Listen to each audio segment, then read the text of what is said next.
بەڵێ بینەرانی عزیز سڵاوتان لێبێ من یادگار فایەقمەم شۆ بە شێوەیەکی ڕاستەوخۆ لا هەولێرەوە لەگەڵتانە بم بۆ باسی ڕۆژمیوانی ئەم شەویشم جەنابی کاک دڵشاد شاب ڕاوێژکاری سەرۆکی حکوومەتی هەرێمی کوردستانە سەرچاوماناتی ئەمەوێت با کۆمەڵێک پرسی گرنگ بەرنامەکە دەست پێ بکەین هەموو پرسانێ من ئەوە تا وەکو قاغەزەکانی بەردەمە مەبینن یەک دنیا تەوەرم نووسیوەم شۆ لەگەڵ کاک دڵشادە باسی بکەم هەموو تەوەرەکان لە سەدا 95 پەیوەستن بە ژیانی تۆی هاوڵاتیەوە مەبەستمە بزانم ئایا دۆخی هاوڵاتیان باشترە بێت دۆخی کوردستان باشترە بێت دانوستانەکان بەکوێ گەیشتون ئەو پرۆژەی چاکسازی حکوومەت هەرێمی کوردستان ئامادەی کردو و ئەم ڕۆگەیان دویانەتە پەرلەمانی کوردستان بۆ چاکسازی کە باس لەوە کرێت مانگانە ئەگەر هەڵەنە بم دواتر کاک دڵشاد تەوزیحی زیاتر لەسەرەدا 120 میلیارد دینار بۆ حکوومەت و خەزێنەی حکوومەت و داهاتی گشتی ئەگەڕێنێتەوە ئەمە چۆن مامەڵی لەگەڵاکرێت و ئایا ئەم داهاتە تا چەند داخرێتە خزمەتی هاوڵاتیانەوە ئایا پرسی موچە ئاسۆی چارەسەرکردنی لەگەڵ حکوومەتی عێراقی دەرکەوتووە یان ئەمەش یەکێکی دیکەیە لە یاریەکانی حکوومەتی عێراقی مەبەستمە قسە لەسەرەوە بکەین کە ئایا بڵێن هەنگاوەکانەوەتان بینی عبادی هەندێک گۆڕانکاری لە گوتاریە بەدیەکرێت سەلیم جبوری نامەیەکی نووسراوێکی ئاراستەی دادگای فیدراڵی کردووە بۆ ئەوەی هەموو کاردانەوەکان بەرامبەر بە کوردستان کە لە دوای ڕفرەندەمەوە گیراوەتە بەر کۆتایی بێت و هەموو ئابلوقەکانی سەر هەرێمی کوردستانی هەڵبگیرێت من زیاتر ناڵێم چونکە تەوەر زۆرە کاک دڵشاد شاب ڕاوێژکاری سەرۆکی حکوومەتی هەرێمی کوردستان زۆر بەخێر بێن ماندوونە بن ئەمەوێت لە چاکسازیەکانەوە دەست پێ بکەین حکوومەتی هەرێمی کوردستان جددیتر لە هەر کاتێک پرۆژەیەکی بۆ چاکسازی ئامادە کردووە بە هەماهەنگی ستافی ئەم کابینەیە و پرۆژەکە وەکو باسەکرێت دکتۆر ئاماژەی بەوەداوە پرۆژەیەکە بەدڵی هەموو هاوڵاتیانی هەرێمی کوردستانە و ئەمڕۆ ئاراستەی پەرلەمانیش کراوە پێم خۆشە وردەکاری زیاتر لەسەر پرۆژەکە بڵین زەمانەتی جێبەجێکردنی سەقفی زەمەنی بۆ جێبەجێکردنی لەلایەن جەنابتەوە بۆ بینەر ڕوون بکرێتەوە زۆر سپاس ئەم پرۆژەیە تەبیعی بەشێکە لەو هەنگاوەکانی کە حکوومەتی هەرێمی کوردستان بە تایبەتی لە دوای ئەتوانم بڵێم لە دوای قەیرانەکانەوەی لە ڕەگ و ڕیشەی ئەم پرۆژەیە گەر بگەڕێنەوە بوو دواتر لە بەشێکی با بڵێن ئەو هەنگاوانەی کە کاتی خۆی لە سەرۆکاتی هەرێمی کوردستانەوە ئاراستەی حکوومەت کران لەو بوارانەی کە دەبێت چاکسازی تێدا بکرێتن کە کومەڵێک بۆر بوون یەکێکیش لەو بوارانە و بۆری با بڵێن ئەی وازیفەی گشتی بوو لەسەرەوەی کە با بڵێن ئەو پلە بەرزکردنەوەی کە بە شێوەیەکی ناسایی کراون یا خوتەوانەی کەەوە بە شایستەیەک خانەنشین کراون لە خانەنشینی خۆیان زیاتر با بڵێن لە مافی سروشتی خۆیان زیاتر وە کومەڵێک مەجالاتی دیکە طبعی زۆرتری تەرکیزەکە ئێستا کە بڵێن زۆرتر لەسەر بابەتی خانەنشینە هەرچەندە ئەمە تەنها بابەت نییە تێدا بە حقیقت مە کومەڵێک بوار یاخود کومەڵێک یاسا و ڕێنمایی هەن کە بواری بە هەندێک مەسائلداوە لە دەرفەتێکی وادا ئمە کە بارودۆخێکی ئاڵۆز بەسەر با بڵێن وەزعی دارایی هەرێمی کوردستان داهاتووە دەرفەتە هەم لەگەڵی دەخۆمانی ڕێک بخەینەوە هەمیش بۆ ئەوی بەرەو ڕووی ئەو قەیرانە ببینەوە مەسەلەن بوو نمونەیەکێک لەوانە زۆر جاران لێرە و لەوێ باز دەکرێتن هەندێک جار سەرۆک وەزیرانی عێراقیش باسی کردووە کەەوە کەسێک هەیە لە کوردستان 4 موچەوەرەگرێت طبعی ئەمە ڕاستە یعنی لە عێراقیشدا ینی لە حکوومەتی فدرالیش هەیە و لە حکوومەتی هەرێمیش هەیە هەر 4 موچەشی بە یاسە وەردەگیری مەسەلەن یەکێک فەرمانبەرە موچەی ئاسایی خۆی وەردەگریت وەکو فەرمانبەرێک لە هەمان کاتدا زیندانی سیاسی بووە من حەیەک وەردەگریت وەکو زیندانی سیاسی ممکنە حاڵات هەبیت وارسی شەهید بیت اینجایی چەندەمین طبعی ئەوش خۆی بابەتێک ینی پرسیار هەڵەگرێت مەسەلەن تۆ کوێ وارسی شەهید دەبێ مەسەلەن استحقاقاتی شەهیدی پێ بدرێت تا کوڕە تا نەوەیە تا کچە تا نەوەی ترە ینی ئەبێ کوتاییەک هەبێت ینی شتیوانیە مەسەلەن تو لەگەڵ هەموو حرمەت و گەورەی یەک مەسەلەن من باوکم شەهیدە بەڵام من ممکن نییە شەهیدانەوار بگیرم من کابرایەکی کامڵم و وەزیفەم هەیە و تەمەنم گەورەیە و ماڵی سەر بەخۆی خۆم هەیە و ئەو خێزانی شەهید استحقاقی شەهید وەرەگرێت مناڵی قاسر استحقاقی شەهید وەرەگرێت دایک و بابی قاسە یعنی کە پێویست لە پاکێجەکەی ئێوە بۆ پەرلەمان کاک دڵشاد چی ترەگرێتەوە جگە لەوانەی ئاماژەت بەوە پێدا طبیعی ئارزم کردی ینی ئەوانە هەندێکی مەسەلەن با بڵێنی پەککەوتەیە باشە هەندێکی خانەنشینە باش شەهیدانە وەرسی شەهیدە با بڵێن تووڕی کۆمەڵایەتیە ئەو منحانای زیندانی سیاسیە هەموو ئەمانە بە پێی یاسا ڕێگای پێدراون کەوا کەسێک دەتوانێت چەند جارێک سوودمەند بێت طبیعی لە دەرەنجامدا کە تو دەیت مەسەلەن سەیری لیستەکان دەکەی یان بەراورد دەکەی یان جەردی فەرمانبەرانی هەرێم دەکەی یان موچەخورانی هەرێم دەکەی نەوەکت بوو دەرەچیت کەوا 3 جار یان 4 جار تکرارە طبیعی ئەمە نابێت ئەمە بایۆمەتریش چارەسەری نەکردووە دەزانی خۆی بایۆمەتری هێشتا لە قوناغی طبیعی قوناغی تومارکردن یا خودکەیەکێک دو کەس دوو جار تومار نەکراوە لە بایۆمەتری کەس دوو جار تومار نەکراوە هەر یەکێک جارێک تومار کراوە اینجا کە بە بەراورد دەکرێتەوە لەگەل لیستەکان ئەو کات ئەو فروقاتانە دەرەکەوێت بووە لە بایۆمەتری یەکسەر دەرنەکەوتۆ چکە کەسێک نەچووە دوو جار یان 3 جار خۆی تومار بکاتەوە ئیلا یەکسەر دەردەچوو من مەبەستم ئەوەیە دەمێ بڵێم لە بری ئەوەی کەوا بە هەموو ئەو یاسا و ڕێنمایانە پێداچوونەوەی پێداکرێت لەگەڵ پەرلەمانی کوردستان دانیشتین سەرۆکاتی ئەنجومەنی وەزیران لەگەڵ سەرۆکاتی پەرلەمان ڕێککەوتینکەوە بە یەک پاکێج لە چوارچێوەی پرۆژەیەکی تعدیلی کومەڵێک یاسا دەگرێتەوە یاسایەکی تازەی پێدەرەچێت کەوا هەموو ئەو ماوەدانەی کە لە یاساکانی تردەهان ئەو ڕقەمەی ئەو ژمارەی باسی لێکرێت کە 120 میلیارد دینار بۆ خەزیێنەی دەوڵەت بە شێوەی ماگانە من نازانم ئاوا سەرچەوەکەی لە چیوە هاتووە چونکە ئەو ئامارانە دقیق ئەگەر وەزارەتی دارایی حازرەیەکی وای کردبێت لە غەیری وەزارەتی دارایی من پێم وایە ئەگەر هەر شوێنێکی تر ئەم ڕقەمانە بڵێت پێم وایە دەبێت یعنی چێک بکرێتەوە ناکرێت مەسەلەن هەر یەکمان لە خۆمانەوە مەسەلەن ڕقەمێک بڵێن چکە من بڕۆنۆکەم هەتا ئێستا لە غەیری وەزارەتی دارایی کەسێک بتوانێت هەڵسەنگاندنێک بۆ مەسەلەی زەمەنی دانراوە بۆ جێبەجێکردنی ئەمانە هەموو یاسایە کاتێک کەوە دەرەچیت لەو ڕۆژەوە جێبەجێ دەکرێت کە یاسا دەرەچیت هەنی ئەم یاسایش تابع ئێستا پرۆژەیە ئەم ڕوودراوەتە پەرلەمان ممکنە لە ڕۆژانی ئایندە گفتوگوی لەسەر بکرێت و زانی کاکە یادگار من دەمەوێت شتێک بڵێم ئەگەر ئێمە یعنی هەموو شت وە تەسەوڕ بکەین کەوا یاسایەک لە پەرلەمان دەرەچێت ویتر هەموو کەم و کوڕیەکانی ئیداری ئەم وڵاتەی پێچارەسەر دەبێت و وەزعی دارایی پێچارەسەر دەبێت و خەزینەی حکوومەت پێداڵەمەند دەبێت من پێم وایە مبالەغەیەکە ڕاستە نسبەتێکی باشی کەم و کورتیەکان چارەسەر دەکات و ممکنە هەندێکیشی ڕێگا چارە بیت بۆ ئەوەی کە لە ئایندەدا گرنگ ئەوەیە ئیرادەیەکی جددی و هەنگاوێکی بە جورئەتی حکوومەتی هەرێمی کوردستان لە دۆخێکە کە نەتوانێت ئیرادەیەکی جددی هەبێ بۆ چارەسەرکردنی دۆخەکە و جێبەجێکردنی ئەم پرۆژەیە کە پرۆژەی خۆیەتی بەڵێ ینی ئەوتریا دۆخی حکوومەت زۆر دۆخێکی نالەبارە بە تاکید بەس کاتی ئەوە ماوە مماتڵی تیا بکرێ نەخێر دەزانی چوون ئەوە یعنی خۆی چۆن بڵێ فکرەکە هەر فکری حکوومەت بوو هەر بیرروکە ئەم حکوومەتەیە ئەم حکوومەتە هەر ئەو حکومڕانانن ئێمە هەر ئەوانین ئەوانەی کە خۆمان بەشێکی ئەم بە بڵێن ئەم وازعانەمان ڕێگۆ پێداوە بە تعلیمات یاخود بە یاسا پێشووتر و ئێستا کاتیەتی ئەوە نییە بڵێ حکوومەتێک گوڕاوە و ئینقلابێک دروست بووە و خەڵکێکی تر هاتووە چاکسازی لەسەر حسابی حکوومەتێکی ڕابردوودا دەکاتەوە وەختێک بارودۆخێک گونجاو بوو ڕەنگە وازعی مالی باش بوو ممکن بوو کومەڵێک مخەسەسات کومەڵێک من نەچوومە تەفاسیل وێلا وردەکاری زۆری تێدان ینی کومەڵێک مخەسەسات هەن کە بەڕاستی ناحەقی تێدایە ینی بوو نمونەیەکی باسیت مەسەلەن لە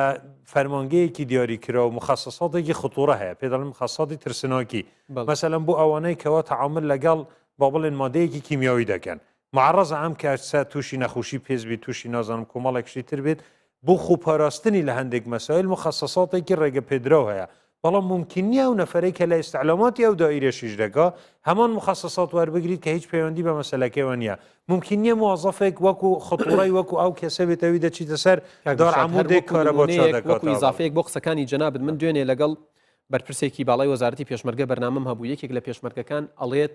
فەرماندەیەکی پێشمەرگە بە ئەمری خوا کۆچی دوایی کردووە خێزانی ئەو فەرماندەیە وەکو وەرەسا وەکو میراتی مامەڵە لەگەڵ پاسەوانەکانی فەرماندەکەکەن موچەیان ئەدرێت و ئەوان بەکارێن ڕەنگەی لەگەڵ حرمەتمە ئیشی بازاریان پێ باشە پەرلەمان بەو مودەکەمەی کە لە بەردەستێتی ئەتوانێت ینی ئەم پرۆژەی حکوومەتی هەرێمی کوردستان پەسەند بکات و بخێتە بواری جێبێت تەسەوری من وایە لە ڕووی کۆتەوە ممکنە بتوانن معنی ئیزافای باشتریشی بخرێتە سەر دەوڵەمەندتریش بکرێت چکە بە تاکید لەژنەکانی پارلەمانیش بە دووەداچوونیان بوو کاری حکوومەت هەیە ممکنە ئەوەن وەکو بە چاوی ڕقابەوە زۆرتریش بتوانن وردەکاری و هەندێک کەم و کورتی تریش ببینەوە و لە چوارچێوەی ئەم پرۆژەیەدا دەوڵەمەندی بکەن من بڕواناکەم ئەمە خلافێکی زۆر هەڵبگیرێت چونکە تەسەوڕ دەکەم بە تێکڕای فراکسیۆنەکان قەنەعەتی مەوەیە کە پشتگیری لەم پرۆژەیە بکرێت تابعی کە من دەڵێم مەسەلەن شەرت نییە تێکڕای پرۆژەکە ممکنە ئیزافاتی بۆ بکرێت یعنی نقصانی تێدا بکرێت بەڵام بە تێکڕا چونکە ئاراستەکە بوو چاکسازیە بڕوای من وانە هیچ فراکسیۆنێک هەبێت لەناو بەڵام ڕێیەکی پەرلەمانداکەوە بەڵێ ڕێیەکی جیاوازی شێ ینی هەندێک زانیاری بڵاو کراونەتەوە ئاماژە بەوادا کە 160,000 خانەنشینی نایاسایی هەیە و هیوادارم زانیاری ڕاستتر بڵاو بکرێتەوە ئەگەر زانیاریەکانی لای من هەڵن ئەوترێت 60,000 هی پارتیە باشە 100,000 هی بۆ نمونە یەکێتی و گۆڕان و پارتە سیاسەکانی دیکەیە هەر لێرەوە ڕەیەک دێتە ئاراوە ئەوترێت پێش هەڵبژاردن پارتە سیاسەکانی کوردستان ئامادەنین دەست بۆم بابەتە برن و چاکسازی زۆنی خۆی ئەمە تا چۆن خۆی جارێ ئەوە لەن مەوزوعی ڕقەمەکان بە حەقیقات هیچ شتێکی وە نییە لە حکوومەت بڵێ ئەمانە خانەنشینی پارتی و ئەمانە خانەنشینی یەکێتیتر ئەم خەڵکە لەم کومەڵگایەدا بەسەر حیزبەکاندا بەش بووە لە موازەفینیش وایە لە خانەنشینیش وایە لە یعنی ممکنە ڕۆژێک لە ڕۆژان مەسەلەن بە حکمی باڵادەستبوونی بەشک بە حکمی باڵادەستبوونی پارتی و یەکێتی لە بەڕێوەبردن هەندێک لە تەبیعاتی زمانی دوو ئیدارەیی بە حقیقت کە دوو ئیدارە هەبوونە هەر یەکەی لە لای خۆیوە خەڵکی دامەزراندووە خەڵکی خانەنشین کردووە اینجا زۆرترین وەزیری خانەنشین کراوی نایاسایی لە سنووری سلێمانی زۆرترین بەڕێوەبەری گشتی لە سنووری بە یاسایی و بە بێیاساییەوە لە هەردوو لە هەردوو حکوومەت لە حکوومەتی چارەسەری ئەوەکە بەبێ ئەوەی گوێ بەوە بدات کە چەند دەنگ دەر لە دەستەدا ئیرادەیەکی زۆر جددی هەیە و ئەساسی ئەم مەسەلەیەش کاتێک من ئاماژەم پێ کرد ئەگەر زۆربەی زۆری ئەم کارە نایاساییانە با بڵێن بخرێنە ئەستوی ئی پارتی و یەکێتیەوە لە هەمان کاتیشدا دەبێت بە وجدانەوە بڵێن ئەو حکوومەتەی کەەوە قراریشی دەوە ئەم چاکسازیانە بکات هەر حکوومەتەکەی باڵادەستی پارتی و یەکێتیە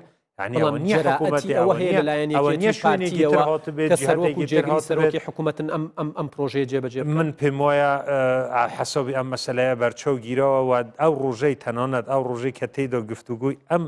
یەکەمین گفتوگو لەناو ئەنجومەنی وەزیران لەسەر ئەم بابەتە کرا ئەم گوتنەی جەنابەت گوتراوە من لەو مەجلسە حاضر بووم کەەوە باس کرا کە ئەبێ یەکەمین جار پشتیوانی پارتی و یەکێتی بۆ سەرخستنی ئەم پرۆژەیە زامن پشتیوانەکە زامن کراوە زۆنی کاکەیەتگار هەنگاوێکە ئەبێ بیکەین دڵنیام ئاستەنگی دێتە بەردەم دڵنیام خەڵکێک پێی ناخۆش دەبێت تەبیعەتی ئینسان وایە هەر کەسێکی کەەوە مافێکی بەدەست هێناوە پێی وایە مافەکەی ڕەوایە اینجا ڕەوە بێت یان ناڕەوە بێت ئەمڕۆ بەڵام ئەوەی جێگای با بڵێن متمانەیە ئەوەیە کە هەم ئیرادەیەکی بەهێز لە حکوومەت هەیە پشتیوانی لە گەڵ سەرۆکاتی پەرلەمان کە دانیشتین و سەرۆکاتی لەژنەکان پشتیوانی دەکەن و هەمیش هیچ نەعەدالەتیەک لەم مەسەلەیەدا نییە یعنی ئەمە گەڕانەوەی هەندێک مەسائلە بەڵێ سەبارەت بە عەدالەت من چەندین جار بەنامە و بە کۆمنت لە فەیسبوک یەک پرسیارم بواتەوە ئەڵێ ئەو کەسانەی بندیوار بوون ئەو کەسانەی خانەنشین بوون پارە و موچەیەکیان وەرگرتووە کە بە پێی دین حرامە و بە پێی ئەخلاقیش نائەخلاقیە ئیجراعاتیان لەگەڵ ئەکرێ بەرامبەر ئەو پارانەی کە مڵک و داهاتی گشتی و پارەی خەزێنەی دەوڵەت بوون بەبێ ئەوەی مافیان و هەبێت و شایستە بێت وەریان گرتووە خۆی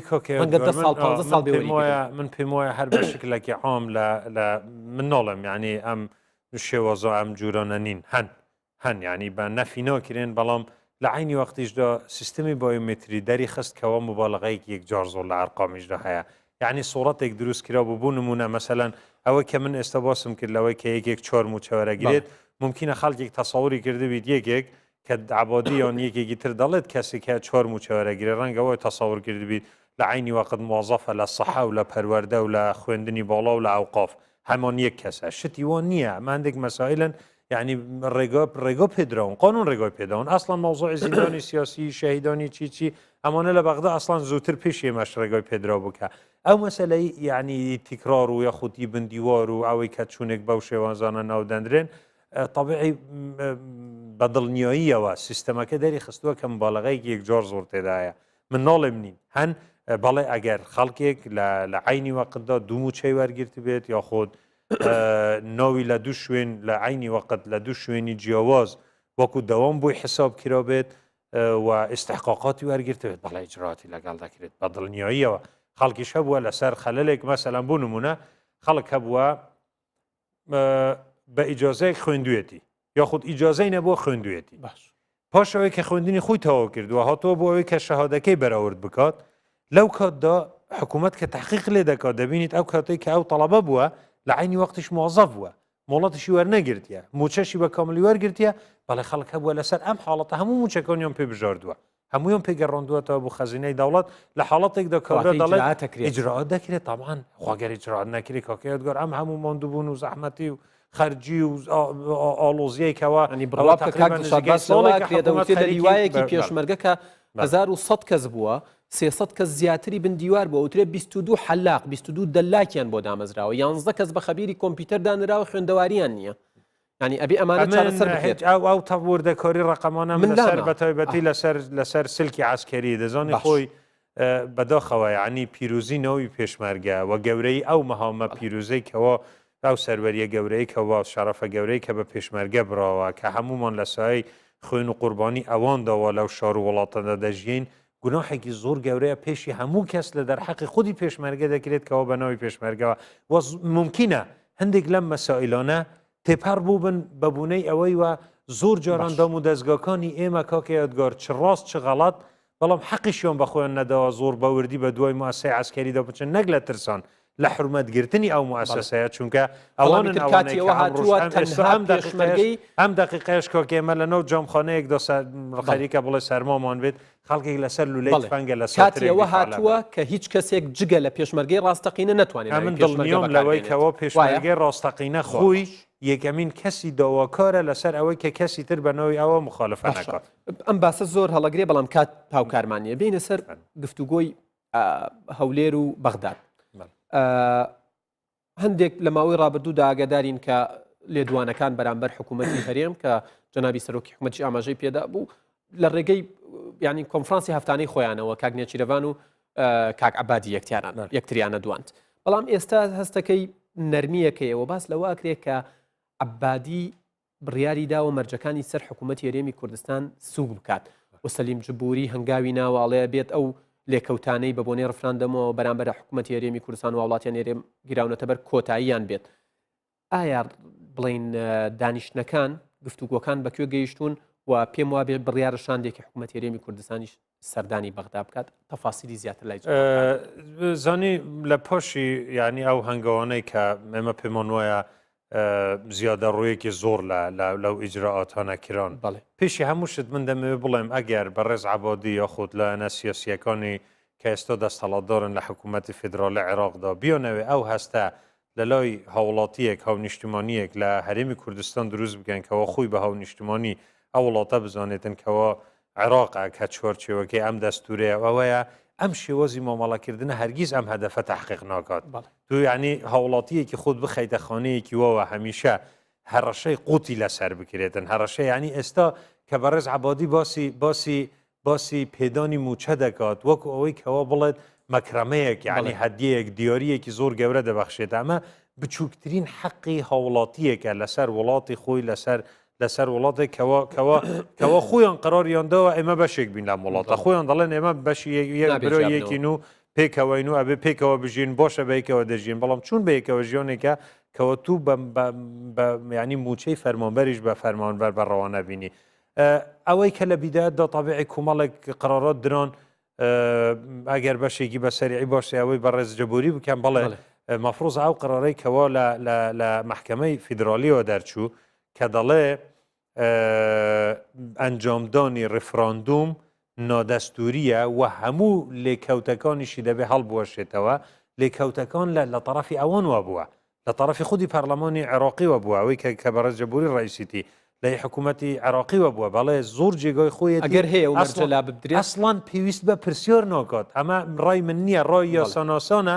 زۆر بە مطلقی و ڕوونی هاتووە دەڵێ هەموو ئەو لێکەوتانەی کەوە لێ هەرێمی کوردستان هیچ هەنگاوێکی لەسەر دەرەنجامەکانی ڕفراندوم نەنەوە بۆی هەنگاوەکانی خۆی هەڵواشێنێتەوە ڕفراندوم ئەنجام درەوە لەوێ وەستاوین هەموو هەنگاوەکانی ترکەوەکو لێکەوتەی ڕفراندوم حساب دەکرێن لە طرفی حکوومەتی ناوەندی وەکرەوە ئێمە دڵنیانین کە حکوومەتی هەرێمی کوردستان هەڵی وەشاندۆتەوە ئەمە هەڵنەوە نەوەشان ئەوە قراری محکمە نۆڵێت هەڵوەشێ قراری محکمە دەڵێت هەموو ئەو لێکەوتانەی کە لە دەرەنجامی ڕفراندوم ئەسڵان هەرێمی کوردستان هیچ هەنگاوێکی لەسەر ڕفراندوم نەنەوە باش ڕفراندومی ئەنجامدەوە لەوێوەستەوە دەرە هەنگاوەکان لەوێن ئەوەی تراوی کە جەناب دەڵێ ئێستا بەم ینی ماوەیە دووسێ خطابی یعنی با بڵێن تۆزێک کە زمانەکەی گۆڕاوە بە ئاراستەیەکی ئەرێنی لە چاوەڕێن بە نیەت پاکی دەزانی ئیشەڵەوە بێت ئەمەش تەمەنۆ دەکەینەوە بێت تەبیعی مەسەلەن پێشتر حکوومەتی ناوەندی ئێسراری لەسەر ئەوەی دەکرد کە حکوومەتی فیدرالی دەیگوت با بڵێن بەڕێوەبردننی دەواازە سنووریەکان و فڕوکەخانەکان لە دەستەڵاتی حەسریە کە ئەمە پێچەوانەی دەستورە لە دەستوردا زۆر بەڕۆنی هەیە کە ئەمە دەبێت بە هاوبەشی بەڕێوە بردرێت ئێستا هاتوونەتە سەر و قەنەعەتی کە دەبێت بە هاوبەشی بەڕێوە بردرێت هەنگێ لەو ڕۆ دەست بە هەندێکی تساڵات کراوە ئەگەر هەیە بمزانفرۆکەخانەکان بکرێنەوە دەواازە سنووریەکان باس لەوەکرێت ئەو دەواازە سنووریەکان بە یعنی کامە بە هەنگاوێکی زۆر ئیجابی هەڵدەسەنگێنین ئەوەی کە حکوومەتی جمهوری ئیسلامی ئێران با بڵێن لەم یەک دو ڕۆژێ ڕابردوو هەردوو دەواازە سنووریکردنەوە هەنگاوێکی زۆر ئیجابیە بوو ئەوەی فڕۆکەخانەکان دەزانانی هەیە کە بەمزانە بکرێنەوە تەسەوەری من وایە ئەو هەنگاوانەی کە ئێستا هەن ئەو بەرەو پێشچوونە دەبێتە سەبەبی ئەوەی کە ئەم پرسەش لەگەڵ زوو پرسیارت لە یەکەم چکە کاتەکە زۆر هیچ لە ئەگەر بەژوندی پێتۆ بیت بۆ بڵێن جوابەکانت گەیشتون من دەمەوێت یەک شتێک بڵێم ئەگەر ئەو زمانەی کە ئێستا بەڕێز عەبادی گرتوێت یەبەر لەوەی کەوا دەیانەوێت بە هەماهەنگی و بە پێداچوونەوەی لیستەکان و بە تەدقیقی مافەکانی هەرێمی کوردستان موچەی فەرمانبەران و شایستە دارایەکانی هەرێم بەم شکلە حکوومەتی هەرێمی کوردستان ئامادەی هەموو هەنگاوێک و هەموو بەڵام دەمەوێت شتێک بڵێم کاکەیەتگار بە ئەمەیان بوو من بێت لە خارجی پرسیارەکەی جەنابەتانی لە دووە کۆنفرانسی بەڕێز عەبادیدا بەڕاستی زۆر بەداخەوە یعنی چون بڵێ یاری لەگەڵ هەندێک ئەرقام دەکرێت کە حقیقەتەن واقعەکەم لایە ئەڵێ مانگانە حکوومەتی هەرێم 544 میلیارد دینار فرۆشتنی نەوتی هەیە 313 میلیارد دینار خەرجی هەبووە واتە یەک دنیا پارەی زیادە ئەڵێ لە 3 مانگە فرۆشی نەوتی حکوومەتی هەرێم 2 تریلیۆن دینار بەڵێ طبیعی ئەگەر بە سەریعی بە جەنابەت بڵێم طبیعی جاری ئەوەلان داهاتی نەوت بەڕێز عەبادی لەسەر سعری فرۆشتنی نەوتی برنت حسابی کردووە کەەوە نەوتی هەرێمی کوردستان بە زۆر بە ئاشکرا بە ڕوونی لە هەموو ڕاپۆرتەکانی بڵاو دەکرێنەوە ئێستاش ماوەیەکە کە بڵاو ناکرێنەوە دوو شەریکەی دوو کۆمپانیای نێودەوڵەتی معتەبەر ئێستا پێداچوونەوەیەکی وردەکاریەکان هەمووی لە ئاندەیەکی نزیکدا بە هەموو ئەسڵان قرارەوە بوو بەشێکیان ئەم هەفتەیە یعنی ڕەنگە بەشێک لە کارمەندەکانیان بەبوونێ سەری ساڵەوە ڕۆشتمنەوە ویلات ساور دەگەم هەفتەی ئاینده هەندێک لەم شتەنار بڵاو بکرێنە بخرێنە بەردەستی خەڵکیش ئەوانەی کەەوە بوو چاودێری وردبینیەکی تەمام طبیعی فەرقی دووشت هەیە ژمارەی عەبادی ئاماژە پێداوە چەندی ئەم ژمارەیە بۆ من بە جەنابەت بڵێم طبیعی بەڕێز عەبادی لە یەک شتدا بەراوردێک لە بینی خەرجی بەرهەمهێنانی نەوت لە هەرێمی کوردستان و لە تێچووی بەرهەمهێنانی نەوت لە هەرێمی کوردستان و لە بەغدا کاکەیەتگار دوو شێوازی کۆنتراکتی جیاوازن بیرەکانی نەوتی عێراقی هەمووی 40 ساڵ و 50 ساڵی پێش ئێستان هیچ کۆمپانیایەک نەهاتیەوە بەرهێنان لە هیچ حەقلێکی نەوتی حکوومەتی عێراقیدا بکات بوو ئەوەی کە پارەی بکەوێتە لە حکوومەتی عێراقی عقودەکانیان عقودی سێرڤسن تەنهایی بەڕێوەبردن و سیانەن داهاتی مانگانە حکوومەتی هەرێم چەنە داهاتی مانگانە لە ئێستا طبیعی 270,000 بەرمیل ئەوە دەکرێت بەرهەم دەهێنرێت عادەتەن بە خودای من ئەو ڕقەمە بەڵام بۆ هەر یەکێک 544 میلیارد دینار بوو ئەوەی نەڵێن دڵشاد لەم ڕقەمە ڕای کرد 270,000 بەرمیل لە مانگی ڕابردووداوە بەرهەم هێنراوە لەو سعرەی کەەوە ئەعلان دەکرێت طبیعی بە $12 کەمتر لە سعری برنت دەفروشتێت ئەمە فروشتنێتی اینجا دەستحەقی با بڵێن شەریکاتی لێ هەڵدەگیرێت ئەوی تر داهاتی ڕۆنی کردوتەوە کاکە ئێمە بردوانە پەرلەمان ئێمە 350 ملیارمان دەست دەکەوێتن لە فروشتنی نەوت و 5 ملیاریش لە داهاتی ناوخۆ دەخرێتە سەری حکوومەت یاریمی کوردستان 400 میلیارد دیناری کاگنێشیرەوانی ژاماژەی بەوە داوتی خەڵکم ڕاست پاردووە لە وەزارەت بۆی بەدواداچوون بکەن بۆ هیوای سێشەمەی داهاتوو وەڵامی ئەمانە بداتەوە باشە حکوومەتی عراقی باس لەواکە کە وردبینی دەستی پێ کردووە هاوڕێن تکای یارمەتیم بڕوا بکەن پرسیاری خەڵکە من کێشەگەراوە نۆگەتە سێشەمە هەر ئەم یەک دوو ڕۆژە شتێکی بڵاوساڵمان بڵۆ حەزۆر کردیان ممکنە بەیانی دەربچیت زۆر باشە موچەی وەزارەتی تەندروستی و موچەی وەزارەتی پەروەردە خەڵک زۆر ئومێدی لەسەر هەڵچنیوە ئەدرێت بەم زوانە ئەگەر حکوومەتی عێراقی وەکو گریمانە نەینات بۆ حکوومەت یاریەم وەزارەتی دارایی ڕاستە و خۆ دای بە شارەکان حکوومەت یاریەم وەریەگرێت هێشتا ئەوەی کە حکوومەتی ناوەندی کردو حکوومەتی فیدرالی کردوێتی تعاملە لەگەڵ وەزارەتەکان معنای ناردن بۆ شارەکان شتی وانە طبیعی حکوومەتی هەرێمی کوردستان بە هیچ شکلێک نە حکوومەت نەلایەنە سیاسیەکان و نە خەڵکی هەرێمی کوردستان قبوڵی نەهێشتن یان زاربەلێدانی کیانی هەرێمی کوردستانی قوبول نییە چکەمە ملکی حزبێک نییە بەیانی دوو بەیانی من انتخابات دەگەین ممکنە حزبانە ئەمڕۆ لە دەستەڵاتن لە دەستەڵات نامینێن بۆیە پاراستنی کاکە یادگار کیانی یاسایی و دەستوری هەرێمی کوردستان دانی پێدانراوە لە دەستوری عێراقیدا بۆ کەس ممکن نیە تەجاوزی بکات هەر سێ پرسیارم ماوە گەر بکرێکی دەسانیە چونکە زۆر لە کاتلامدا و داوای لێبوردنەکەم پرسیاری خەڵکە هەڵبژاردن لە چواردەی چوارەکرێ ئەوە کۆمیسیون ئەم خەبەرە ئەمڕۆ لە کۆمیسیونەوە بیستمانە حکوومەت یاریمی کوردستان ئامادەیە هەموو ئاسانکاریەک بکات بۆەوەی هەڵبژاردن لە زووترین وەکو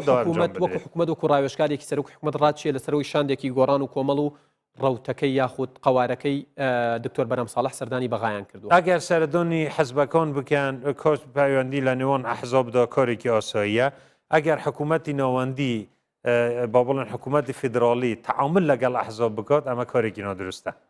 وەڵامەکانی حکوومەتی یاریەم بۆ یەکگرتووی ئیسلامی بای ئەوەیە کە 15 مانگ نەکشێنەوە لە حکوومەت پرۆژەکەی یەکگرتوو جێگۆی قوبوڵی زۆر تێدایە ممکنە لەسەر هەندێک هەنگاوی کردەی بگەینە دەرەنجام هەندێکیش بەڕێنەوەیدا قەنەعەتەگەری بەهێز بەپێی ئەو پرۆژەیە بەپێی ئەو پرۆژەیە و بە ئامادەکاریەکانی حکوومەت کە نیشانی داوە بۆ ئەوەی استیجابەی بۆ ئەوە هەبێت من تەساوڕ دەگەم نەبنەهۆی ئەوەی کە زۆر باشە کاک دڵشاد ڕاوێژکاری سەرۆکی حکوومەت یاریەمی کوردستان زۆر سپاس بۆ زانیاریەکانت ببوورە گەر زوو قسەکانیشم پێ بڵێ بەڵام پرسیارەکان گرنگ بوون هەر بژین بەڵێ بینەرانی عەزیز ڕێزی یادگار فایەخ و ستافە جوانەکەم لە شاری هەولێر قبوڵ بکەن تا بەرنامەیەکی دیکەیەوە کوردستان لە ئەمانەتی خوا دابن.